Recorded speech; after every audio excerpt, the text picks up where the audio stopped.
Yes, it is certainly scary to hear all of the information, and especially now kids of all ages spend a lot of their time online, and parents and guardians can play an important role in keeping them safe.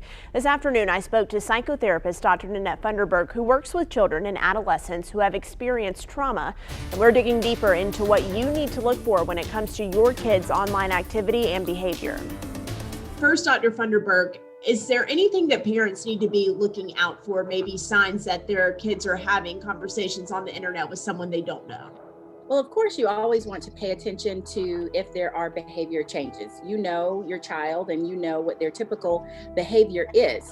So if there are changes that you're recognizing, either they are not being as open to you about what they're looking at, or they're trying to have more alone time, or they just, kind of seem to sneak off and have more alone time. You want to be aware of that and pay attention to that.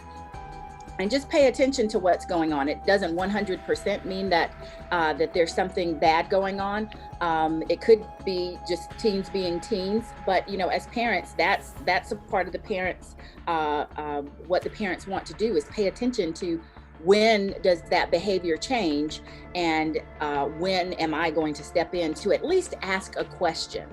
So when you feel like you need to have that conversation with your kids, how might parents approach that topic? Because it can be a sensitive subject. If you are a parent who has actually looked at the child's online accounts to see what they are saying and see what they're doing, because you have passwords and things like that, then let them know, hey, I was perusing through and I had a question about XYZ. And just strike up a conversation and check your tone, because kids, especially teens, will be really sensitive to, the drama that might ensue. So you want to pay attention to what your tone of voice sounds like, because your goal is not to get them to shut down, but to get them to open up. So many different facets to this, Chad. Dr. Funderburg also told me it might be a better message coming from someone who's a little bit closer to your child's age, especially if they're a teenager, maybe an older cousin or even an aunt that might be able to connect to them on a different level. And she said a lot of times kids feel guilty when they're confronted about something, even if they're doing nothing wrong. So you might approach the situation by saying, it's not that I don't trust you, I don't trust other people who are also using these sites.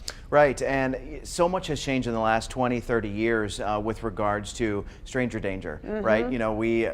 Just growing up, I didn't grow up with the internet when I was a young child, and so you were only told to be aware of people who approach you personally, physically, and now there's just so much uncertainty out there on social media and all the different sites where people can meet other people and really not know anything about them. And you think about how often kids are on devices, whether it be cell phones, tablets, computers, especially now that we're dealing with doing school online and kids learning from home. I mean, how are parents supposed to differentiate when a kid is on a social media site or maybe talking with someone they shouldn't be, or just doing their homework? Right, and now so many people have access to so many of those devices because we're doing a lot more social distancing and a lot more at-home schooling. So of course it's great that these kids have these devices, but it just kind of opens up some more doors that wouldn't have been there had not everybody had all these devices. Absolutely.